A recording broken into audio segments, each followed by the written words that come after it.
Yo, what up, y'all? Tight Shirt Terry Warfield back in the building. I hope you're having a fantastic day. Let me remind you today, we don't do no complaining around here. We are thankful for life and the blessings that come along with it. I want to get right into the meat and potatoes. Y'all know, if you don't know, I'm telling you, the Sony ZV-1, out of all of the cameras I own, some of them very expensive, this is my favorite camera. I didn't say the most capable, I said my favorite. It is the most fun out of all of the cameras. It's not perfect, right? I made a whole video talking about the things Sony needs to change for the successor model. I'll leave that right up there, and I hope Sony listens, but it's not a perfect camera. However, I really love it because I can just do this. I got my little Sony fanny pack, which I'll leave the links in the description of all of this stuff. But boom, I just slide it in my little Sony fanny pack, and you know, boom, that's that. My whole ZV-1 is in here. I can put credit cards and all that stuff in here if I want to. But I love that. I love being able to just take this out with me, being able to whip it out, boom, put it back in. That sounds real crazy, but y'all get what I'm trying to say. My main gripe with this camera, and trust me, there are a few of them, is the main lens on here. It's not freaking wide enough. Sony advertised this as a vlog camera, but once you put on active stabilization, you are like 30 millimeters, and that means the camera's like all up in your nostrils. This is not good for vlogging. So there are several solutions out there. One of them is you can put it on something like this, which I'll talk about in a second. You can, put a selfie stick on it. You can also get one of these wide angle adapters that a lot of y'all know about already. Now, if you don't know about it, this is an attachment that you put on the front of the ZV-1. You have to stick a piece of 3M tape with a little ring on it, and then you screw this into the ring, and then this gives you a much wider field of view. The cons are it's heavier, it's an additional cost, but I really don't like having to screw something or unscrew something from my ZV-1's delicate little lens over and over, which is why I always shied away from using the Ulanzi WL-1, because I didn't like that. The other thing is I'm not always shooting video. Sometimes I do use this for, like, my gym selfies and stuff like that. So I don't always need the wide angle on there. So the idea of having to screw it on and off all the time, I just didn't like that. So I found a solution on Amazon, and it is called the mag filter. Overpriced as hell, I'm just letting y'all know. It's like 40 bucks, but it is mag filter. I'll leave the link in the description for this. And essentially, it's a carrying case. So you got the little cute carrying case right there. You get a magnetic ring that sticks to the front of the ZV-1. And then there's a ring that attaches to it with a filter thread on it that comes in different sizes. You pick the size.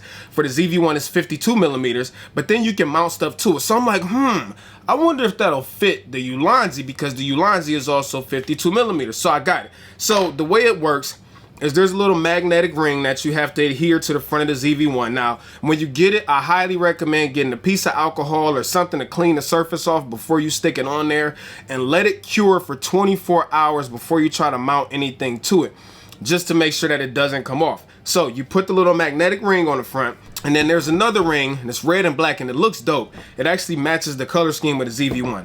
But you mount this to the back of the Ulanzi WL-1, which is, again, a 52 millimeter thread size. So boom. Now, you wouldn't think that a little magnetic ring could hold the weight of the Ulanzi WL-1. Well, let me show you something. Boom. Just like that. It stays on there. It does not fall off. The whole last video I did, which I'll leave that, it's just a vlog, I filmed with this combo, walking, handheld, all of this stuff. This thing does not come off or budge. It's actually strong enough to hold this on here. Now, here's the beauty of this. When I want to vlog, boom, all I got to do is put it on there. It's secure. It does not move. When I'm done with it, though, take it right off, and I can put this in a bag or a pouch or something like that, and then just put this back into my Sony fanny pack. This is extra clutch for me. The other good thing about the mag filter is you can put things like ND filters if you don't want to use the wide angle lens, but you want to use like a polarizer or ND filter, something like that. It's super versatile, overpriced, but in my opinion, this has totally changed my experience with the ZV-1, because now when I want to vlog, boom, I just put it on there, and it's still compact, but when I'm done, take it right off. Now, I got a few other essentials I want to show you real quick. There's 10,000 accessories for the ZV-1. I'm not going to sit here and show you everything, but I think these few things you definitely need to pick up if you have a ZV-1. Number one, extra batteries. The ZV-1's batteries are not that great. It's a byproduct, the small size, but you could get backups for pretty cheap. Now, obviously, I recommend official Sony batteries, but your boy don't actually follow the same advice I give y'all. Your boy been, running third-party batteries for a long time, never had a problem with them. So this one is actually a multi-charger. Comes with 3. This is made by Numoa. I don't know. New Noah, I guess. Numoa. New Moa, okay, New Moa, that's what it is.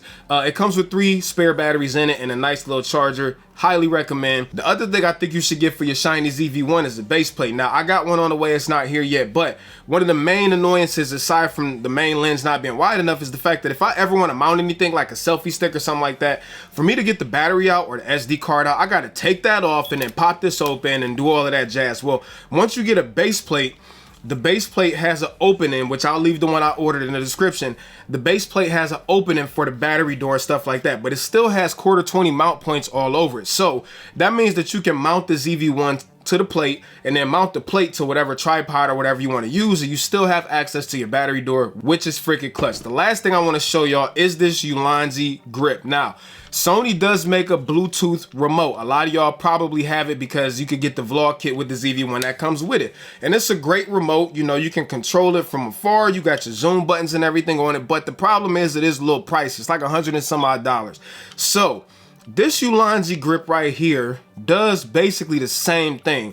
The even better part about it is the remote is actually magnetic. So this is the handle. The remote sticks right to it via magnets. Now, on the little remote, you have the same controls that you have on Sony's grip. So you have the ability to turn it on and off, to start and stop recording, to take a picture, and to zoom in and out right from the lens, and it's Bluetooth. So that means you can sit the ZV-1 down somewhere and use this to control it. Now, once you do that, put the ZV-1 on here. If you don't want to go with the wide angle attachment, boom, you got a selfie stick right here, and it's all built into one unit. Now, I would only trust this for a camera like up to the size of like an APS-C camera with a small lens on here. Sony does have that advantage, smoke detector. Sony does have that advantage when it comes to obviously the build quality, but in a pinch for 60 bucks, this is a third of the cost, or maybe a half, whatever. It's a lot cheaper than the Sony one. So these accessories I definitely recommend checking out. Like I said, there's 1,000 accessories for the ZV-1 out there, but I think this is something that most people can get by just getting their ZV-1, or if you already got one, these are like the essentials that at least I need, plus that little plate I talked about, to use my ZV-1 on a day-to-day basis. So again, links for everything will be down in the description. I hope this video was helpful. Until next time, I'm out of here. Peace and chicken grease, Terry Warfield. I'm out. Peace.